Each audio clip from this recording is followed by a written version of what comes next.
जाती धर्मात तेढ निर्माचं काम केलं असेल तर त्या भारतीय जनता पार्टीनं केलं आहे। सर्वच जनता रामाला मानते, सर्वच जनता चितेला मानते, हनुमानाला मानते, परंतु त्यांचा प्रचार इतका वेगळा केला त्यांनी तर तो फक्त हिंदूसाठीच आहे, बाकी समाजासाठी नाही आहे। त्यांनी विकास विकास विकास विकास पुरुष काय काय त्यांनी उपदे लावल्या। तुम्ही आरोग्याचा प्रश्न पाहिला, दवाखाने ओसाड पडलेले आहेत, तिथं कर्मचारी नाही, औषधी नाही। काय वाटतं की या निवडणुकीमध्ये लोकसभेच्या निवडणुका झाल्या, आता विधानसभेच्या निवडणुका आहेत, त्यामध्ये नेमकी भाजपा कशी खेळी खेळते? लाडकी बहीण म्हणून योजना काढली आणि त्याला 1500 रुपये दिली। 15 लाख कुठे आणि 1500 रुपये कुठे? आता इतकी केवलवाणी परिस्थिती त्यांची झाली की मतासाठी ते काहीही करू शकते। या 10 वर्षात कधीही प्रयत्न झाला नाही, फक्त राजकारण, फक्त लोक जाती जाती तेढ हाच निर्माण करायचं काम या वणी विधानसभा क्षेत्रात भाजपाने केलं आहे। मराठी माणसाचं अस्तित्व, अस्मिता जागणारा एकच माणूस तो बाळासाहेब ठाकरे। या गेल्या काळात तुम्ही काय प्रश्न सोडवले वणी विधान सभेतील, जेणेकरून ते जनता तुम्हाला तुमचा नेता म्हणून स्वीकारते? नमस्कार, मी तुमची लाडकी विदर्भाची श्रुतिका गावंडे। महाराष्ट्रभरात विधानसभेचं वारं खूप जोराने वाहत आहे, त्यातच आपण आलो आहे विदर्भातील वणी या मतदारसंघात। आणि वणी मतदारसंघात महाआघाडीकडून सध्या उद्धव बाळासाहेब ठाकरे या गटातील आपल्यासोबत आहे संजय देरकर साहेब। सर नमस्कार, तुमचं आमच्या विदर्भाची श्रुतिका या चॅनलमध्ये स्वागत आहे।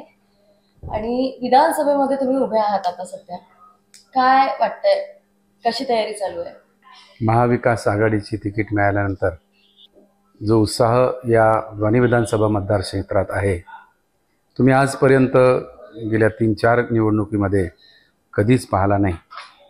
कारण ही निवडणूक माझी नसून जनतेची निवडणूक आहे। त्याच्यामुळे मला विश्वास आहे की महाविकास आघाडीचा घटक पक्ष म्हणून शिवसेना उद्धव बाळासाहेब ठाकरे आज या वणी विधानसभा भगवा फडकवणार हे निश्चित। पण सर, गेल्या 4 टर्ममध्ये आपल्याला यश आलं नाही। आपण प्रत्येकदा मोठ्या जोमाने तयारी करतो निवडणुकीची, मात्र नेहमी अपयश पचवावं लागतं। काय कारण वाटतं वणीतील जे मतदार आहेत, जनता आहे, ती तुम्हाला का स्वीकारत नसेल? बघा, 1999 पासून मी या निवडणुकीच्या रिंगणात आलो। मला असं वाटते की कुठंतरी सामाजिक समीकरण आणि सामाजिक दायित्व घेऊन मी हे इलेक्शन लढतो। माझे कार्यकर्ते आणि माझ्यासोबत असलेल्या जनता ही नेहमी सदैव माझ्या पाठीशी आहे। परंतु मी राष्ट्रवादीकडून 2 वेळा लढलो, अपक्ष 2 वेळा लढलो। मला असं कुठेतरी वाटलं की एखादा पक्ष असा पाहिजे की जेणेकरून आपण या पक्षाकडून राहिलो तर माझ्या पक्षाचे आणि मी स्वतः जे माझे कार्यकर्ते आहे, माझ्या या वणी विधानसभात गेल्या 20 वर्षापासून मी काम करत आहोत, या सर्वांचं पाठबळ आणि कुठंतरी एखाद्या पक्षाचं, ज्या पक्षात जे मतं असतात 20%, 15%, 20% असे मतदार असतात, त्याचं कॅल्क्युलेशन केलं तर निवडून येतं। म्हणून मी यावेळेस महाविकास आघाडीची तिकीट मिळाली आणि महाविकास आघाडीमध्ये घटक पक्ष भरपूर आहे, 3-4 घटक पक्ष आहेत, सर्व पक्षाची ताकद आहे। त्याच्यासोबत इतर जे उमेदवार मागच्या वेळेस उभे होते त्या उमेदवाराची सुद्धा ताकद आज माझ्यासोबत आहे। एक भक्कम अशी ताकद या महाविकास आघाडीची असल्यामुळे मी या ठिकाणी या वणी विधानसभा क्षेत्रात मला जनता निवडून देतील अशी मला खात्री आहे। सर, तुम्ही अगदीच तरुण असतानापासूनचा तुमचा हा राजकीय प्रवास आहे। सुरुवातीला शिवसेना, नंतर काँग्रेस, पुन्हा राष्ट्रवादी, आता पुन्हा शिवसेना। हा प्रवास का करावा लागला तुम्हाला? पक्ष वारंवार का बदलावे लागले? नाही, मी पक्ष बदलवला नाही। काय झालं, आपल्या या भागात काँग्रेस आणि राष्ट्रवादीची युती होती आणि मी राष्ट्रवादीमध्ये असताना युती झाल्यानंतर मला असं वाटत होतं की युती झाली, काँग्रेसचा उमेदवार आहे आणि अशा ठिकाणी आपण इतक्या वर्षात 5 वर्षात काम करतो आणि काम केल्यानंतर आपल्याला कुठेतरी पावती मिळाली पाहिजे, म्हणून त्या ठिकाणी मी आपली उमेदवारी अर्ज भरलेला आहे। आणि नेहमीच जनतेच्या याच्यासाठी, हितासाठी आपण कुठेतरी चांगलं काम करावं हा उद्देश ठेवून मी या ठिकाणी या वणी विधानसभा क्षेत्रात काम करत आहे। सर, शिवसेनामध्ये यायला तुम्हाला नुकतेच 3 वर्ष झाले असतील, बरोबर? हो, बरोबर. काय तुम्ही विचार किंवा ध्येय उद्देश ठेवून तुम्ही शिवसेनेमध्ये प्रवेश घेतला? बाळासाहेबांचे विचार, कारण मी प्रभावित झालो की त्या विचाराशी निगडीत या महाराष्ट्रात मराठी बाणा जो आहे, मराठी माणसाचं अस्तित्व, अस्मिता जागणारा एकच माणूस तो बाळासाहेब ठाकरे.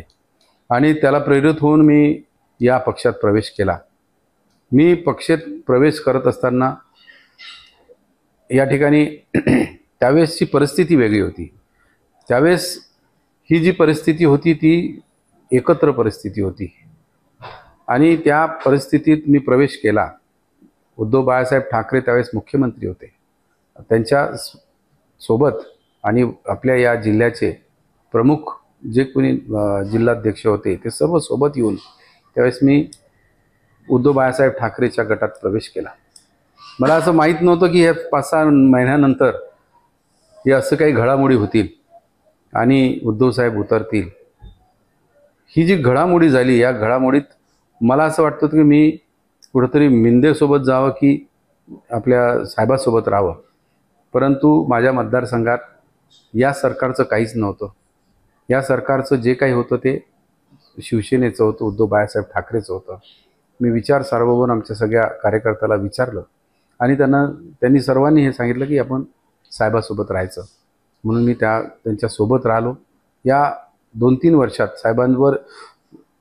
साहेबांच्या गाठीभेटी झाल्यानंतर साहेबांनी इतका विश्वास टाकला आणि शेवटी मला त्यांनी आत्ता या 4 महिन्या अगोदर वणी विधानसभा प्रमुख म्हणून पद दिलं आणि त्या पदाचा 4 महिन्यापासून या वणी क्षेत्रात शिवसेना कशी जागृत करायची, शिवसेनेचे जे पदाधिकारी जे थांबलेले होते, ज्यांना कुठंतरी आपल्या पक्षाबद्दल, कारण हे जे अलग अलग पक्ष झाले त्याबद्दल थोडी भीती वाटत होती आणि त्यांना या ठिकाणी न्याय मिळण्यासाठी किंवा कोणाजवळ जायचं आणि कोणाजवळ आपले प्रश्न मांडायचे हा प्रश्न त्यांच्यासमोर होता. परंतु जेव्हापासून हे पद मिळालं तेव्हापासून सर्व शिवसैनिकांना एक आधार मिळाला. त्यांना असं वाटलं की आपल्या यात एक माणूस आपल्या सोबत आहे आणि या मतदारसंघात काम करायला लागलो. तर तेव्हापासून शिवसैनिकांनी मला जवळ घेतलं आणि सांगितलं की तुम्ही तयारी करा, येणारी विधानसभा आपल्या पक्षाला मिळाली पाहिजे. म्हणून त्या पद्धतीचा मी या ठिकाणी प्रयत्न केला आणि आज उद्धव साहेबांनी विश्वास टाकून मला या ठिकाणी उमेदवारी दिली. बाळासाहेब ठाकरे असताना राज ठाकरे आणि उद्धव ठाकरे हे वेगळे झाले. पुन्हा आता उद्धव ठाकरे आणि शिंदे गट हाही वेगळा झाला. या सगळ्याकडे तुम्ही कसं पाहता? मला पहिलेचा इतिहास आता त्याबद्दल मला बोलायचं नाही की बाळासाहेब आणि राजसाहेब अलग अलग झाले.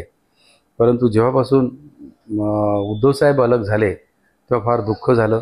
कारण त्यांचं काम इतकं चांगलं होतं या महाराष्ट्रात की जनता त्यांच्यावर फिदा होती. त्यांनी कोरोना काळात जे काम केलं ते उत्कृष्ट काम होतं आणि त्याची पावती भारतात म्हणजे देशात प्रधानमंत्र्यांनी सुद्धा त्यांना 1 नंबरचा दर्जा दिला की एक चांगलं असं काम या महाराष्ट्रात कोरोना काळात त्यांनी केलं. आणि अशा माणसाला जेव्हा असं 40-50 लोक त्यांच्यातून निघून जातं आणि निघाल्यानंतर त्यांना स्वतःहून राजीनामा द्यावा लागतं, हे फार दुःखाची बाब होती. आणि ही महाराष्ट्राची जनता कधीही त्याला खपवून घेणार नव्हती. तेवढ्याच ताकदीनं त्यांनी या महाराष्ट्रात काम केलं आणि पुन्हा ही शिवसेना जागृत केली. हे त्यांचं फार मोठं मोलाची कामगिरी आहे. ज्या ताकदीनं तुम्ही आता रिंगणात उतरले आहेत मतदारसंघात शिवसेनेचा झेंडा हातात घेऊन, काय वाटतं की किती मतदार शिवसेनेला पाहून, उद्धव बाळासाहेब ठाकरेंना पाहून मतदान करतील? तुमचं तर कार्य आहेच, पण एक जो पक्षाचा प्रभाव असतो तो कितपत आहे वणी मतदारसंघात? या मतदारसंघात मी गेल्या 20 वर्षापासून काम करतो. माझा स्वतःचा एक गट आहे. मी त्याच्यात मला 25,000 ते 30,000 मतं मला मिळतं. काही झालं तरी मी उभे राहिलो तरी मला 25,000 मतं मिळतं. आणि अशा परिस्थितीत मी शिवसेनेत प्रवेश केल्यानंतर शिवसेनेचे 25,000 मतदान आहे. हे दोन्ही मतदार मिळाल्यानंतर 40,000ची म्हणजे कॅल्क्युलेशन होतं. आणि यात महाविकास आघाडीचा भर पडला. आणि महाविकास आघाडीचे जे घटक पक्ष काँग्रेस पक्ष आहे ते एक बलाढ्य पक्ष आहे आणि त्यांचं या ठिकाणी आजपर्यंत गेल्या अनेक वर्षापासून काँग्रेस या वणी विधानसभा क्षेत्रात त्यांनी काम केलं आहे. त्याच्यामुळे त्यांचा जनाधार, राष्ट्रवादीचा जनाधार, इतर माकपचा जनाधार, समाजवादी पार्टीचा जनाधार, आप पार्टीचा जनाधार, इतके मोठे जनाधार आणि जनतेलाही या सर्व गोष्टीचं या गेल्या अनेक वर्षापासून 10 वर्षापासून जे काही सरकार आहे त्या सरकारबद्दल चीड आणि या सर्व दृष्टिकोनातून मला असं वाटते की यावेळेस भक्कम असं मतदान मला मिळेल ही अपेक्षा आहे. महाआघाडीच्या विरोधात जर पाहिलं तर आता सध्या महायुती आहे आणि महायुतीमध्ये जो स्ट्रॉंग पक्ष आहे तो बीजेपी, भारतीय जनता पक्ष आपण म्हणू शकतो. काय वाटतं की या निवडणुकीमध्ये लोकसभाच्या निवडणुका झाल्या, आता विधानसभेच्या निवडणुका आहेत, त्यामध्ये नेमकी भाजपा कशी खेळी खेळते? बघा की आता 2 पक्ष आमने सामने आहे. तिकडे महायुती आहे आणि इकडे महाआघाडी आहे. महायुतीने गेल्या 10 वर्षात जे काही कामं केले त्या कामाची पावती त्यांना या 10 वर्षात म्हणजे आता लोकसभेतच दिसली. आमच्या लोकसभेच्या निवडणुकीत 2,56,000 मतांनी आमची उमेदवार प्रतिभाताई धानोरकर या मताधिक्याने निवडून आल्या. त्याच्यावरूनच अंदाज येते या वणी विधानसभाचा की इथं किती नाराजी आहे, कशा पद्धतीनं यांचं काम चालू आहे, किती भ्रष्टाचार या सरकारने इथं केला आहे.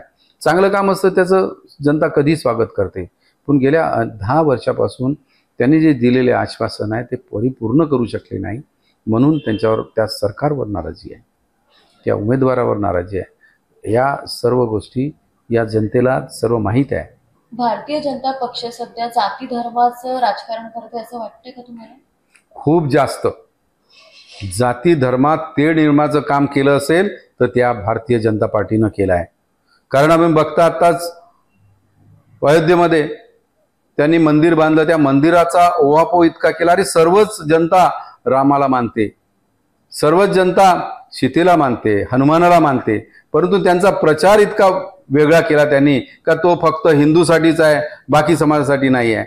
हा जो प्रकार त्यांनी या देशात माजवला आहे, अराजकता माजवली आहे, ही अराजकता कोणी जनतेने खपवून घेतली नाही, म्हणूनच त्यांना ही अधोगती आली आहे.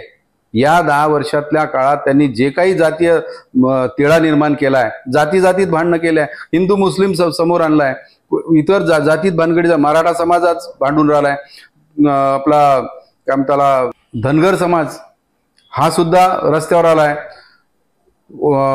गोवारी समाज रस्त्यावर आलाय, इतके समाज सगळे रस्त्यावर आणण्याचं काम यांनी केलं आहे. तर हे कुठंतरी लोकांना लक्षात आलं आहे की हे जातीचं तेढं निर्माण करून मतासाठी फक्त ह्या सर्व समीकरण करत आहे. हे लोकांच्या या जनतेच्या लक्षात आल्यामुळे त्यांना आमच्या या लोकसभेमध्ये इतका पराभव पत्करावा लागला की त्यांची इतकी फजिती झाली की ती आजपर्यंत त्यांना सहन होऊन राहिली नाही. नितेश राणे ज्या सभा घेत होते आणि हिंदू धर्मांबद्दल बोलत होते, काय वाटतं? नितेश राणेच्या संदर्भात बोलायला गेलं तर नितेश राणे एक बालिश राजकारणी नाही, समाजकारणी नाही, एक बालिश नाट्य कलाकार वाटतं. कोणासोबत काय बोललं पाहिजे, कोण्या व्यक्तीवर टीका केली पाहिजे, कोण किती महत्त्वाचा माणूस आहे त्याला कसं बोललं पाहिजे हे अजूनपर्यंत त्या माणसाला अजून कळलं नाही. आणि ते कळलं असतं तर अशा पद्धतीचे वक्तृत्व त्यांनी केले नसते.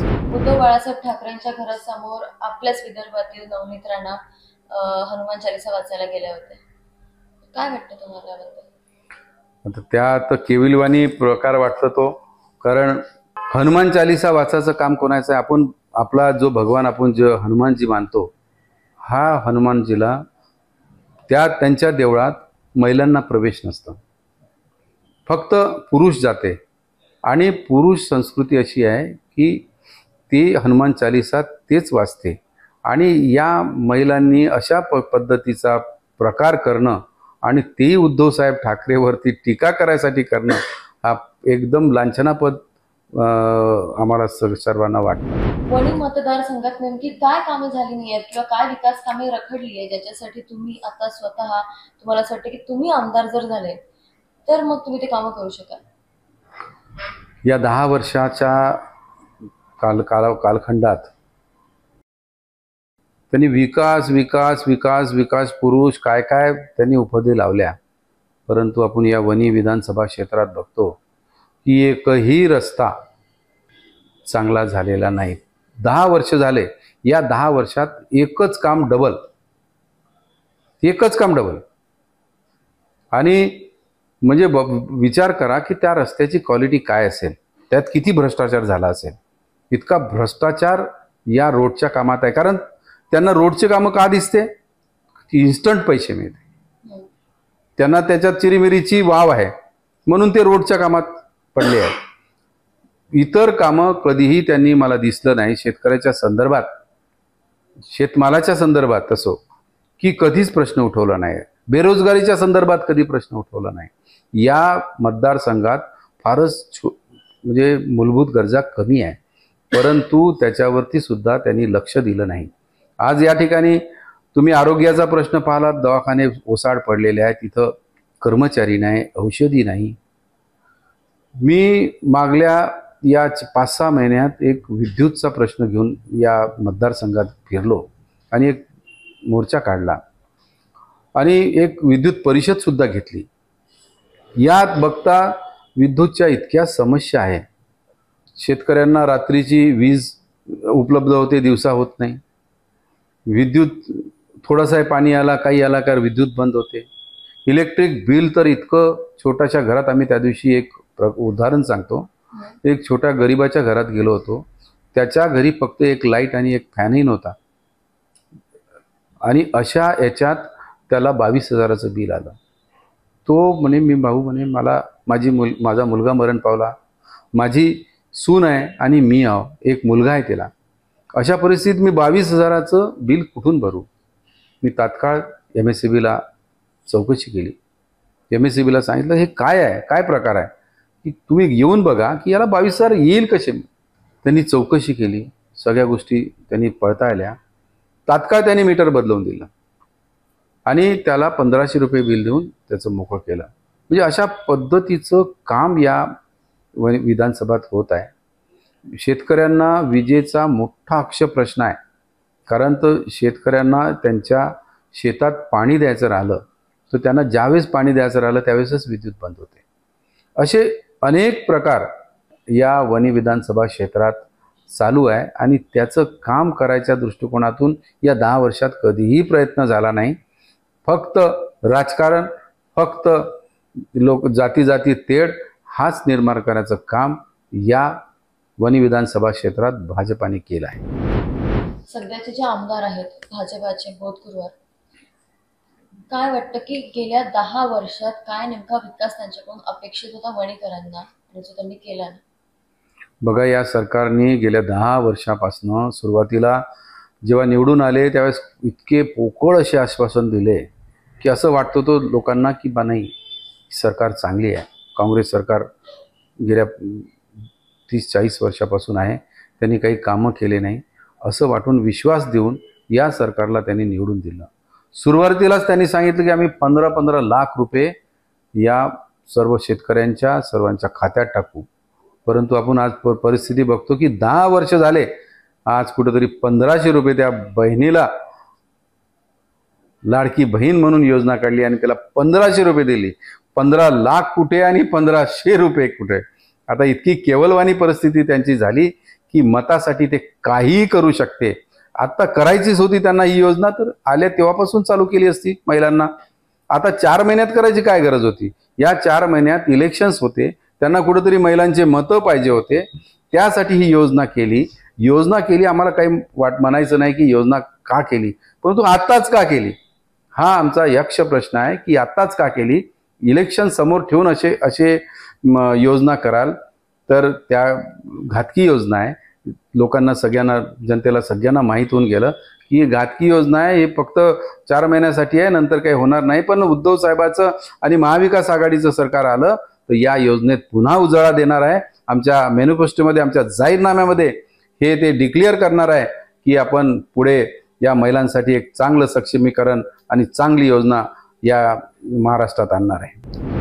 तुम्ही प्रश्न विचारला की लाडकी बहीण यांना आत्ताच का सुचले, निवडणुकीच्या तोंडावर 4 महिन्याआधी का सुचले? सेम माझा प्रश्न, काय वाटतं तुम्हाला, का 4 महिन्याआधीच का सुचले? यांना 4 महिन्याआधीच का सुचलं म्हणजे त्यांना आता माहित होतं की या महाराष्ट्रात सत्ता येणार नाही. यांना असं वाटलं की आता कुठंतरी डायव्हर्ट व्हायला पाहिजे, महिलांना कुठंतरी आक्रोश करायला पाहिजे. आता त्यांना आक्रोश करायसाठी काय करायचं? मध्य प्रदेशमध्ये ही योजना सुरू झाली होती. मध्य प्रदेशमध्ये ती योजना केली तर तिथं गरीब वर्ग होता, अशिक्षित वर्ग होता. त्यांना सुरू केली आणि त्यांची सरकारानंतर बंद केली. त्यांना असं वाटलं की याचा फायदा आपल्याला इलेक्शनमध्येच घ्यायचा आहे ना, मग कशाला आपण 4 महिने पैसे दिले तर जाईल किती जाईल? 5,000 7,000 तेवढेच जाईल पैसे. म्हणून ही आपण आपल्या खिशातून दिले तर हे पैसे जास्त जाते. म्हणून सरकार आहे आपल्या ताब्यात. या सरकारच्या माध्यमातून आपण त्यांना कुठेतरी महिलांना आक्रोश करण्याच्या दृष्टिकोनातून ही योजना केली आहे. परंतु ही फसवी योजना आहे. ही महिलांना सुद्धा माहीत आहे की आपल्याला 2-4 महिनेच मिळणार आहे, याच्यानंतर मिळणार नाही. इलेक्शन झाल्यानंतर बंद पडेल योजना असं वाटतं तुम्हाला? बिलकुल बंद पडेल आणि आमची सरकार आल्यानंतर ती या योजनेला पुनर्जीवित करू. चांगल्या पद्धतीनं त्यांना नेहमीसाठी ही योजना त्यांच्या जीवनात कशी लाभी येईल या पद्धतीचा विचार आमच्या या महाविकास आघाडीचा आहे. भारतीय जनता पक्षाकडून नेहमी सांगितलं जातं की शेतकऱ्यांसाठी आम्ही या योजना काढल्यात, त्या योजना काढल्यात. काय वाटतं, वणी मतदारसंघातील शेतकरी खुश आहेत? आता वणी मतदारसंघात आपण बघितलं तर शेतकरी काय कुणीच खुश नाही. कारण तर शेतकऱ्याच्या आज तुम्ही बघाल, आज तागायत आता शेतकऱ्यांचं सोयाबीन निघालं आहे. सगळ्यांना अपेक्षित होतं की 6,000 7,000 रुपये भाव निघाला पाहिजे.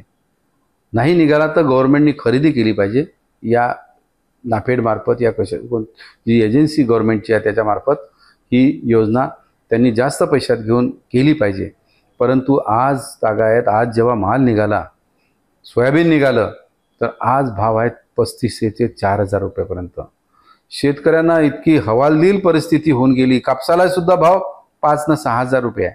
गेल्या उद्धव साहेबाचे जेव्हा मुख्यमंत्री होते त्यावेळेस 12,000 रुपये कापसाला भाव मिळत होता आणि 6,000 ते 7,000 रुपये सोयाबीनला भाव मिळत होता. आणि आज ती परिस्थिती बघितली तर आज लोक इतके नाराज होऊन गेले आहे की सरकार याच्यावरती शेतकऱ्यावरती कोणतंच काम करून राहिलं नाही. शेतकऱ्यांचा विचारच करत नाही. त्यांना बलाढ्य माणसं दिसतात, अदानी आणि अंबानी यासारखेच माणसं त्यांना फक्त वन साईड दिसतात.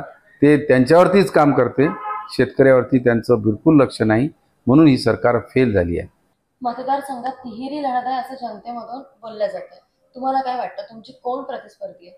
मतदारसंघात हे तिहेरी बिहेरी लढत नाही आहे, वन साईड लढत आहे.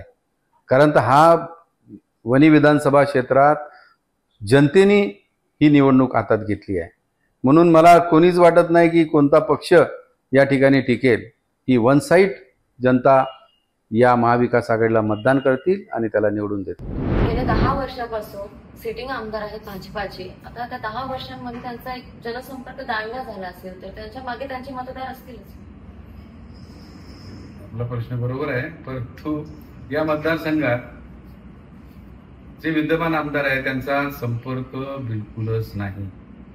त्यांना त्यांच्या ठेकेदारापासून, त्यांच्या कमिशनपासून, त्यांच्या भ्रष्टाचारापासून जे काही कामं करायचे आहेत तेवढंच दिसते. तुम्हाला एक उदाहरण देतो की निवडणुकीची रणधुमाळी सुरू होती, आचारसंहिता लागली होती, शेवटच्या क्षणापर्यंत 3 वाजता आचारसंहिता लागली, त्यावेळेस हा माणूस, हा आमदार उद्घाटन करत होता. म्हणजे विचार करा की त्याला त्या कामाची किती गरज आहे, कशासाठी गरज आहे आणि काय गरज आहे. आता या आचारसंहितेत काम करायचे, लोकांची दिशाभूल करायची, लोकांना दाखवायचं की मी आता काम करतो, मी हे काम आणलं तुझ्या गावात, मी ते काम आणलं तुझ्या गावात.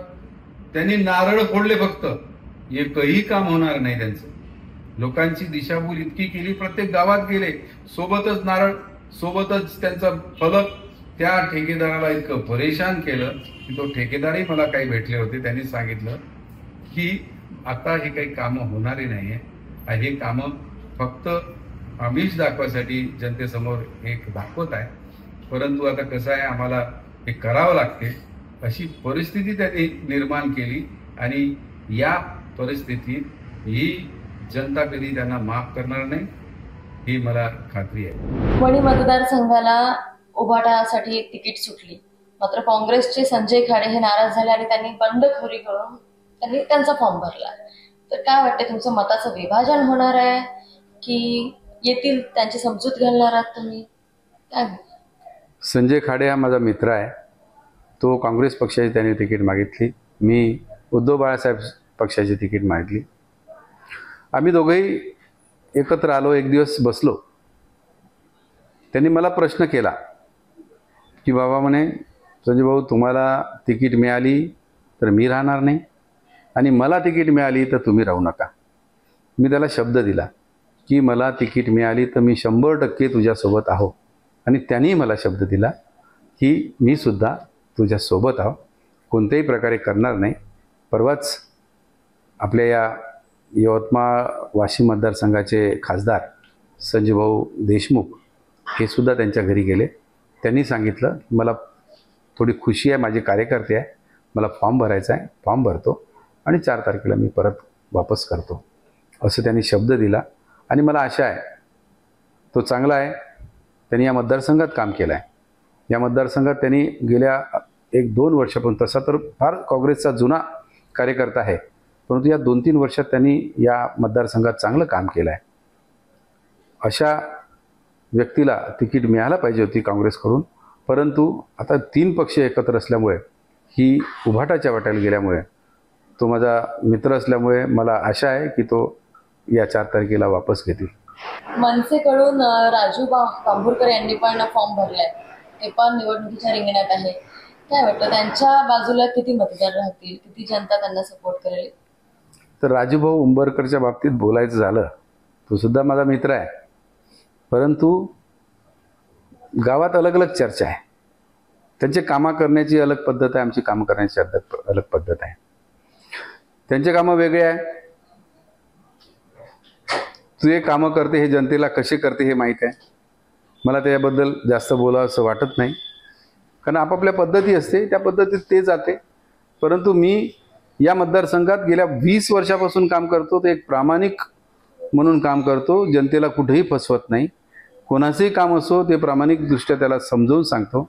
काम होत असेल तर होते म्हणून सांगतो, नसेल होत तर नाही म्हणून सांगतो.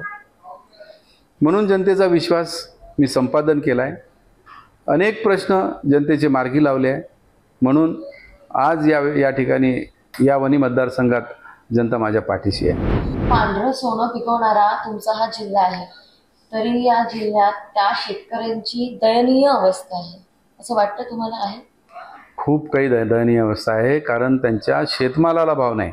आमचा हा वणी विधानसभा मतदारसंघच म्हणजे यवतमाळ जिल्ह्यात सर्वात जास्त पांढरं सोनं म्हणजे कापूस हा आमच्या तालुक्यात होता. म्हणजे या महाराष्ट्रात जितका होत नाही तितका या आमच्या तालुक्यात होतं. आणि या पांढऱ्या सोन्याला कुठंतरी चांगला भाव मिळावा या दृष्टिकोनातून असं वाटतं होतं सर्व शेतकऱ्यांना की ही सरकार हमीभाव देतील, चांगला भाव देतील. परंतु गेल्या 10 वर्षात त्यांचं शेतकऱ्यावरती, शेतमालावरती कधीही त्यांनी यावरती बोललं नाही. तुम्हाला माहीतच आहे की आता हरियाणा आणि पंजाबची शेतकरी वर्षभर आपल्या शेतमालाच्या भावाला योग्य दर मिळाला पाहिजे यासाठी वर्षभर राहिले, परंतु त्यांना काय मिळालं?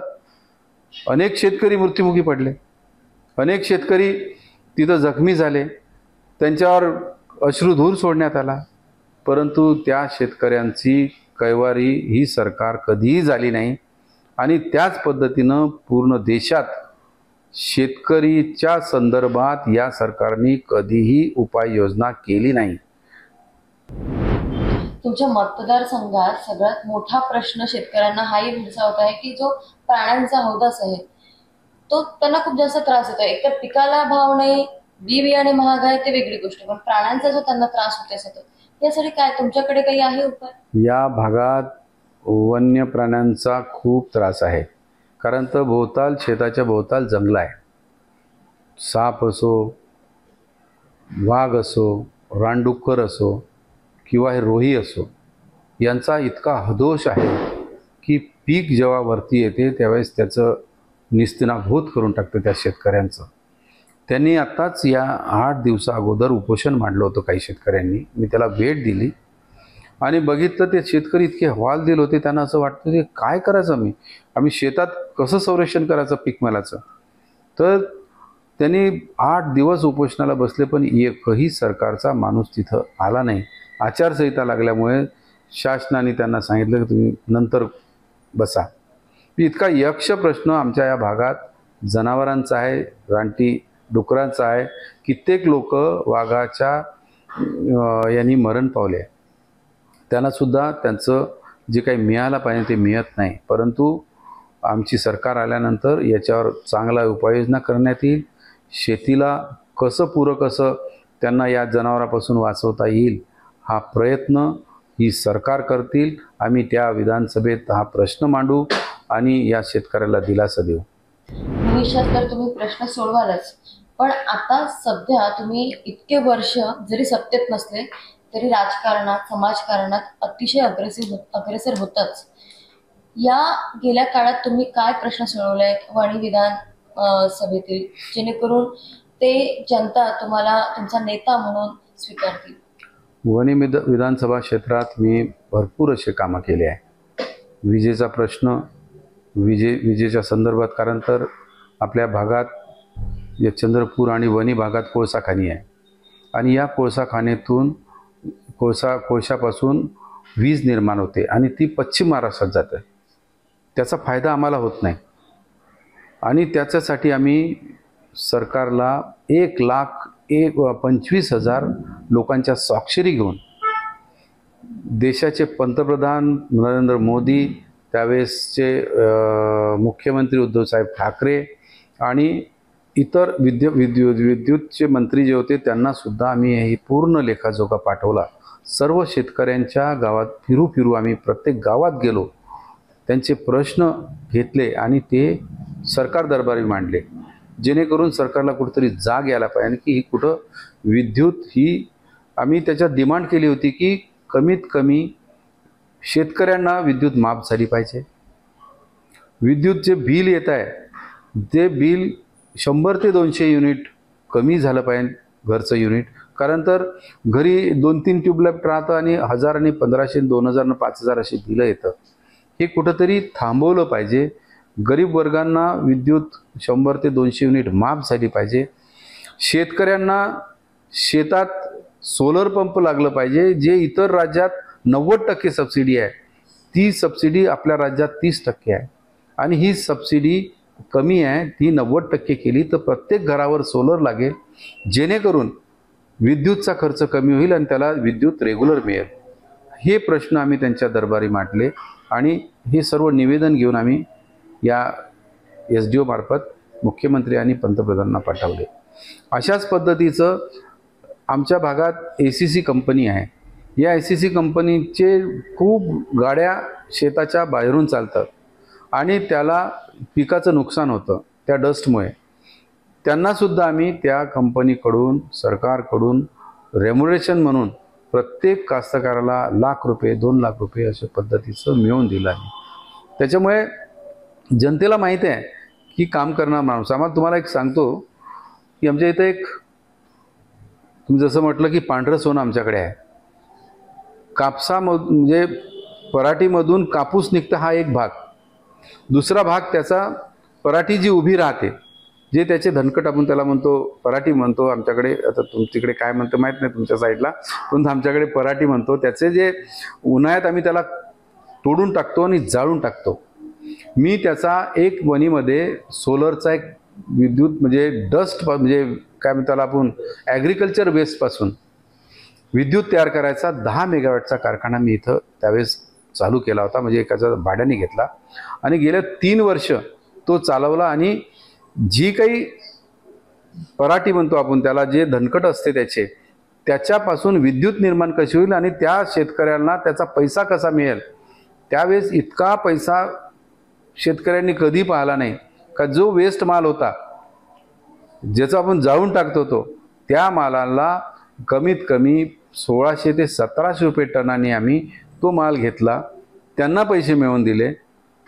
आणि त्याच्यापासून काही लोकांनी असे उद्योग तयार केले की ती एक मशीन असते, त्याला ती पराठी बारीक करते आणि तो बारीक माल तो याच्यात आणून देतो त्यांच्या कंपनीमध्ये आणि त्यालासुद्धा 2,000 ते 2,500 रुपये मिळत होते. म्हणजे त्या कापसाला भाव नव्हता, परंतु जो वेस्ट मटेरियल होता, जे जाळून टाकत होते, त्याच्यापासून त्यावेळेस लोकांना खूप पैसे मिळाले. परंतु ती गव्हर्नमेंटची 19पर्यंतच त्याचा PPA होता त्या कंपनीचा. त्याच्यामुळे आम्हाला तिथपर्यंतच काम करता आलं. 19 नंतर ती कंपनी बंद पडली. आम्ही सरकारला खूप वेळा प्रश्न केले की ही कंपनी चालू करा, जेणेकरून या शेतकऱ्यांचा वेस्टेड माल आहे, तो वेस्टेड मालाचे त्याला पैसे होतील. परंतु सरकार त्यावेळेस बदलली होती, ऐकायला काही तयार नव्हती, म्हणून या शेतकऱ्यावरती ही पाळी आली. आणि नक्कीच या माध्यमातून रोजगारही निर्माण झाला असेल. आता आपण पाहतो की तरुण पिढीसाठी रोजगार हा खूप ज्वलंत प्रश्न आहे. तुमचे काय आहेत उपाययोजना तरुणांसाठी रोजगारासाठी? WCLच्या कोल माइन्स आहे आणि या कोल माइन्समध्ये प्रत्येक कोल माइन्समध्ये एक OB कंपनी म्हणून येतं. जे काही कोळसा आतमध्ये असते आणि वरचा जो भाग असते तो काढायसाठी मोठमोठ्या कंपन्या गुजरात, दिल्ली इकडून येतं आणि तिथं कमीत कमी एका त्या कंपनीजवळ 2 ते 2.5 हजार लोक काम करते. आमची तिथं एकच मागणी आहे की ही आमच्या या भागातीलच युवकांना तिथं रोजगार मिळावा. कारण इथं बघतो की हे सर्वजण बाहेरून लोक घेऊन येतात, बाहेरून मजूरदार घेऊन येतात आणि या स्थानिक लोकांना तिथं प्राधान्य मिळत नाही. त्याच्यासाठी आम्ही खूप मोठा उठाव केला आणि त्यांना भाग पडलं की 80% हे आमचे लोकल रोजगार राहतील आणि 20% तुम्ही बाहेरचे आणा. हा मोठा असा जनआंदोलन आम्ही या ठिकाणी उभा केलं आणि लोकांना न्याय मिळवून दिला. तसं तर सर तुमचं राजकारणाचं अतिशय धावपळीचं आयुष्य असते, पण आता निवडणूक आहे आणि अगदी 20-25 दिवस, 1 महिना शिल्लक राहिला आहे. कसं तुमचं वेळापत्रक आहे दिवसाचं? रोज सकाळी 5 वाजता उठणे, रात्री 1 वाजता झोपणे, हा पिरियडच असा असतो की प्रत्येक जो कार्यकर्ता आहे त्याला असं वाटते की कुठेतरी आपण या ठिकाणी मतदारसंघात लवकरात लवकर सकाळी 7 वाजता पोहोचलं पाहिजे. कारण तर सकाळी 7 ते 12पर्यंत लोक काम घरी मिळतात, 12 नंतर आपल्या शेतात काम करते आणि पुन्हा संध्याकाळी मिळते. तर अशा वेळेस ह्या पिरियडच असा असतं, थोडा धकाधकीचा पिरियड असते. जागरण होते, सगळं होते, परंतु माणसाची इच्छाशक्ती आहे, त्या इच्छाशक्तीच्या भरोशावर आणि लोकांच्या कुठेतरी आपण काम केलं पाहिजे, त्यांना कुठेतरी न्याय मिळाला पाहिजे आणि त्यासाठी ही जी धावपळ आहे ही आपल्या लोकांसाठी कशी करायची आणि त्यांना न्याय कसा मिळवून द्यायचा, या हिशोबाने कितीही दगदग झाली तरी दुसऱ्या दिवशी उठताना फ्रेशच वाटते आणि कामाला पुन्हा गती येते. ही उत्स्फूर्तता आमच्या कार्यकर्त्यात असल्यामुळे नेत्यातही त्याच्यापेक्षा जास्त ऊर्जा असली पाहिजे, हा प्रामुख्याने आम्हाला असं वाटतं. निवडणुका आहेत, शेतीची कामे आहेत, त्यात दिवाळी आली आहे, त्या सगळ्यात कार्यकर्ता वेळ देतोय. काय कार्यकर्त्याची भावना आहे तुमच्या प्रती किंवा उद्धव बाळासाहेब ठाकरेंप्रती? कार्यकर्त्याची भावना इतकी ज्वलंत भावना आहे की 2004मध्ये या ठिकाणी शिवसेनेला तिकीट मिळाली होती आणि 4 नंतरचं 20 वर्षानंतर या ठिकाणी उद्धव बाळासाहेब ठाकरे शिवसेनेला ही तिकीट मिळाली आहे. त्याच्यामुळे इतका जोश संचारून आहे सर्व कार्यकर्त्यात. त्यांनी दिवाळी बघितली नाही. आता आज हे 4 दिवस इतके दिवाळीचे आहे, सर्व सणासुदीचे दिवस आहे आणि अशा परिस्थितीतही तुम्ही बघाल की बाहेर कार्यकर्ते किती गर्दी आहे. त्यांना अशी उत्सुकता आहे की ते आता हे आपल्याला 20 तारखेपर्यंतच वेळ आहे, फार कमी वेळ आहे आणि अशा परिस्थितीत आपण कुठेतरी आपला पूर्ण वेळ या ठिकाणी दिला पाहिजे. दिवाळी दसरा तर नंतर साजरा होईल, परंतु आपला माणूस कुठेतरी या पदावर गेला पाहिजे. या माणसाचं जे काही योगदान या 20-25 वर्षात आहे त्याला कुठं फलित केलं पाहिजे. इतकी चुरस, इतकी जिद्द या आमच्या सर्व कार्यकर्त्यात आहे. कार्यकर्त्यांचा जोश एक वेगळा असतोच, पण घरून कसा सपोर्ट आहे? की घरी असं म्हटलं जाते की आधी माझ्या चिवड्या चकल्या होऊ द्या, मग तुमचं राजकारण. बघा, आम्ही दोघंही जण आता या दिवसात फ्री आहोत. माझी मिसेस किरण देरकर सुद्धा स्त्री शक्ती फाउंडेशनचं गेल्या अनेक वर्षापासून काम करत आहे. या मतदारसंघात तुम्ही म्हटलं की मला स्त्रिया कशी आकृष्ट होतील, पण तिचं कामच इतकं जबरदस्त काम आहे की कोणताही स्त्रियाचा प्रश्न असो, तो प्रश्न सोडवण्यासाठी तिची धडपड नेहमी चालू असते. आज मी घरी आहो, पण ती सकाळपासून बाहेर आहे. आणि असंच आमचं जीवनचरित्र आहे. जे आपण दिवसभराचं कार्य आहे हे असंच चालू असते. सकाळपासून संध्याकाळपर्यंत आम्ही दोघंही एकामेकाला भेटत नाही. ती आपल्या कामात, मी आपल्या कामात. ती काम करते या मतदारसंघात, तिचं सुद्धा फार नाव लौकिक आहे. तिने सुद्धा फार काम या स्त्री शक्तीच्या माध्यमातून या परिसरात केलं आहे. त्यांनी ते आज गेल्या 2-3 वर्षापासून होम मिनिस्टरचे कार्यक्रम प्रत्येक गावात घेतले. तिची इच्छा होती की आदेश बांदेकरला आणून पूर्ण सगळ्या स्त्रियांना एकत्र आणून, सगळ्या महिलांना एकत्र आणून कुठंतरी त्यांना एक स्टेज मिळालं पाहिजे. हा सुद्धा एक माणूस होता, परंतु मधातच इलेक्शन लागले असल्यामुळे आम्ही त्या आदेश बांदेकरांना आणू शकलो नाही. परंतु या इलेक्शन्समध्ये समजा ते आले तर हा एक मोठा महिलांचा मेळावा या ठिकाणी आयोजित करणार आहोत. आणि आम्ही दोघंच आहोत. 2 मुली आहे. 2 मुलीही, एक डॉक्टर आहे, ती रेडिओलॉजिस्ट आहे. नाशिकला तिचं लग्न झालं आहे, ती चांगल्या घरात पडली आहे. दुसरी मुलगी लंडनला आहे, ती पण चांगल्या पदावर काम करत आहे. दोन्ही मुली असल्यामुळे आम्ही दोघेजणं खूप प्रिय आहोत. सर्व सक्षम, घराचं वातावरण चांगलं आहे, घरी आम्ही सगळं एकत्र आहोत. आणि ही जी प्रेरणा मला या राजकारणात आणायची मिळाली ती माझ्या वडिलांनी, बृदाजी पाटील देरकर, आज नाही आहे ते, परंतु त्यांना खूप आवड होती की आपल्या घरातून कोणतरी एखादा, कारण ते बिझनेसमॅन होते, परंतु त्यांना आवड राजकारणाची होती आणि त्याला वाटलं की या माणसात थोडंसं दिसते राजकारणाचं, याला कुठेतरी समोर करावं. त्यांची प्रेरणा घेऊन मी आज या ठिकाणी या समाजकारण राजकारणात करतो. आणि त्यांनी खूप मोठे या भागात काम केलं आहे. त्यांनी जगन्नाथ महाराजाचे मंदिरं बांधले आहे. त्यांना आज इथून जगन्नाथ महाराजची वारी जाते. इथून दरवर्षी पंढरपूरला जवळपास 1000-1500 लोक पैदल जाते, 1 महिनाभर पैदल जाते. त्यांची व्यवस्थेसाठी त्यांनी तिथं भक्त निवास बांधला आहे पंढरपूरला. या सर्वांची व्यवस्था तिथं होती.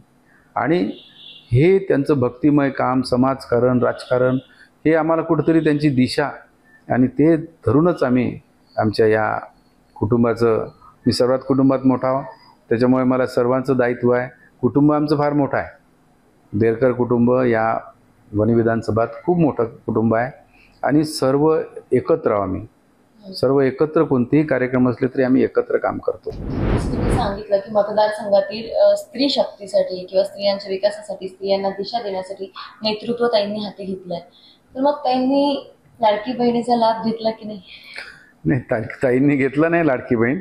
कारण तर ते आता काय म्हणावं, काही लोकांच्या अशा ज्यांनी ॲप्लिकेशनही केलं नाही त्यांच्या खात्यात गेले, आणि ज्यांना गरज आहे त्यांच्या खात्यात पैसे गेले नाही. हे आम्ही पुष्कळशी असे उदाहरण देऊ शकतो. कारण त्यांना घाई होती खूप. त्यांना वाटत होतं की आता आचारसंहिता लागते, कुठतरी लवकर निर्णय घ्यायचा सरकारने. निर्णय घेऊन त्यांना वाटलं की फॉर्म बोलवा, मग फॉर्मही बंद केले. डायरेक्टली ज्यांचे खाते असेल त्यांच्या खात्यात पैसे टाकून दिले. त्याच्यात काही लोकांना लाभ पाहिजे नव्हता, त्या लोकांनाही लाभ गेला, परंतु ज्यांना ॲक्च्युअली लाभ पाहिजे होता त्यांच्या खात्यात पैसे गेले नाही. ते आजही आमच्या पुष्कळचे लोक आमच्यापर्यंत येतात, महिला येतात, ती हिला सांगते की ताई मला पैसे मिळाले नाही, तिला मिळाले, ती तर तिच्या नवरा तर तिचा नोकरीवर आहे, तिला तिच्या खात्यात पैसे गेले, पण मी तर इथं रोजमजुरी करतो, मला पैसे मिळाले नाही. अशा अनेक उदाहरणं या ठिकाणी आपल्या या भागात आम्हाला पाहायला मिळाले. आम्ही त्यांना सांगितलं की ॲप्लिकेशन करत राहा, पैसे सोडू नका. सरकारचे पैसे यांच्या खिशातले पैसे नाही आहे, तुम्ही पैसे घ्या, जरूर घ्या. बरं, लाडकी बहीण योजनेनंतर या लाडक्या बहीण योजनेचा प्रभाव बाकी योजनेवर पडलाय असं वाटतं का? नाही, पुष्कळ योजनेवर पडला. म्हणजे हा पैसा त्यांनी डायव्हर्ट केला. शासनाच्या तिजोरीत पैसा नाही. शासन कितीतरी करोड रुपयांनी कर्जबाजारी आहे. असं असताना आता त्यांना राजकारण यासाठी सुचलं की आता इलेक्शन्स आहे, निवडणूक आहे. या निवडणुकीत काहीतरी नवीन, आपण 2.5 वर्षात काहीच केलं नाही, तर कुठंतरी दिशाभूल करण्याच्या दृष्टिकोनातून, काहीतरी आमिष दाखवण्याच्या दृष्टिकोनातून हे सर्व पाऊल उचललं आहे. महिलांना आता सर्वात असं त्यांना असं वाटतं की सर्वात कोण कमजोर दुवा आहे ती महिला. मग त्यांना कसं आमिष दाखवायचं, त्यांना कसं जवळ करायचं, या पद्धतीचं त्यांनी हे टार्गेट करून काम केलं आहे. तुम्हाला बघता की शेवटच्या दिवशी, ज्या दिवशी आचारसंहिता लागायच्या अगोदर 52 ठराव पास केले. 52 ठरावात काहीच म्हणजे त्यांना असं आम्हीच दाखवायचं जनतेला की आम्ही हे केलं, आम्ही ते केलं, आम्ही ते केलं, परंतु एकही योजना सक्सेसफुल या ठिकाणी झालेली नाही. काय वाटतं वणी मतदारसंघात तुमच्या पाठीशी नेमका कुठला मतदार उभा राहील? कुठली जनता नेमकी तुम्हाला मतदान करेल? नाही, मला तर पूर्ण सर्व जनतेवरच भरोसा आहे. मी पर्टिक्युलरली असं म्हणू शकत नाही का हे मला मिळेल, ते मला मिळेल. मला सर्व समाजातील लोक मतदान करतील. तो मुस्लिम असो, हिंदू असो, इतर जातीचा असो, या सर्व जातीचे लोक, कारण माझ्यावर प्रेम करणारे आहे. सर्व लोकांनी माझा स्वभाव बघितला आहे. या 20 वर्षाच्या काळात मी कोणालाही दुखवलं नाही. जो माझ्या घरापर्यंत आला त्याचं काम केलं. या ठिकाणी त्यांना माहीत आहे की हे घराणं कसं आहे. या घराण्यात पहिलेपासूनच रीतिरिवाज आहे. आलेल्या माणसाचा अतिथी देवो म्हणून जसं आपण म्हणतो, कोणताही गरीब असो, श्रीमंत असो, कोणीही माणूस घरी आला तरी तो खाल्ल्या पिल्याशिवाय घरातून गेला नाही. ही आमची ख्याती आहे आणि लोकांना माहीत आहे. त्याच्यामुळे हा सगळा प्रश्नच उद्भवत नाही की कोण देणार ना कोण नाही, सर्वच देणार. कारण यावेळेस रेकॉर्ड ब्रेक होणार, कारण तर ही निवडणूक जनतेने आपल्या हातात घेतली आहे. त्याच्यामुळे मला चिंता करायचं काम नाही. माझ्या पाठीमागे भक्कम असा जनाधार आहे, भक्कम असा सर्व पक्षाचा पाठिंबा आहे. काँग्रेस असो, राष्ट्रवादी असो, या सर्वांनी मला पाठिंबा दिला आहे आणि निष्ठेने ही महाविकास आघाडी एकत्र राहून ही निवडणूक जिंकतील आणि चांगल्या प्रकारे जिंकतील अशी मला खात्री आहे. निवडून याल हा विश्वास तुम्हाला आहेच, पण किती मतांनी तुम्ही निवडून याल, किती मतांची लीड घ्याल असं वाटतं? मला माझा जनतेवर खूप विश्वास आहे आणि जनतेने माझ्यावर, आज निवडणूकच त्यांनी हातात घेतल्यामुळे मी असा आकडा तर सांगू शकत नाही, पण 50, 60 की लाख मतदान मिळेल हे मी सांगू शकत नाही. कारण तर जनतेचा इतका जनाधार आहे की या वणी मतदारसंघात जनतेने आपल्या हातात निवडणूक हातात घेतल्यामुळे आणि तिन्ही पक्षाचा पाठिंबा असल्यामुळे तो आकडा कितीही वाढू शकतो. आमच्या माध्यमातून तुम्ही वणी मतदारसंघातील जनतेला, मतदारांना काय आव्हान कराल? की कारण प्रत्येक जण रिंगणात उतरलेले आहेत, प्रत्येकाला मतं हवे आहेत, प्रत्येक जण प्रयत्न करत आहे, तर तुमचं आव्हान काय असणार आहे नेमकं? माझी सर्व जनता जनार्दनांना विनंती आहे की आजपर्यंत आपण गेल्या अनेक वर्षापासून BJP सरकार बघितली, 10 वर्षापासून बघितली, त्यांचं काम बघितलं, त्यांच्या कामाच्या पद्धती बघितल्या, आपल्याला कुठंच न्याय मिळाला नाही. माझं आपल्याला सर्वांना विनंती आहे की मी एक प्रामाणिकपणे या मतदारसंघात काम करील. जे काही प्रश्न, मूलभूत गरजा आहे त्या गरजा पूर्ण करण्याचं आणि शेतकरी असो, शेतमजूर असो, रोजगारीच्या संदर्भात असो, या सर्व गोष्टीवर भर देऊन चांगल्या पद्धतीचं काम करायचा या ठिकाणी मी आपल्याला विश्वास देतो. मला आपल्याला विनंती करायची आहे सर्व जनतेला, माझ्या मतदार बंधू भगिनींना, की ही सरकार ज्या काही योजना आणत आहे, प्रलोभनं देत आहे, या प्रलोभनाला आपण बळी न पडता आपण योग्य उमेदवाराची निवड कराल. तर हे होते आपल्यासोबत महाविकास आघाडीकडून लढणारे, उभाटा पक्षातील तिकीट मिळवणारे संजय देरकर सर.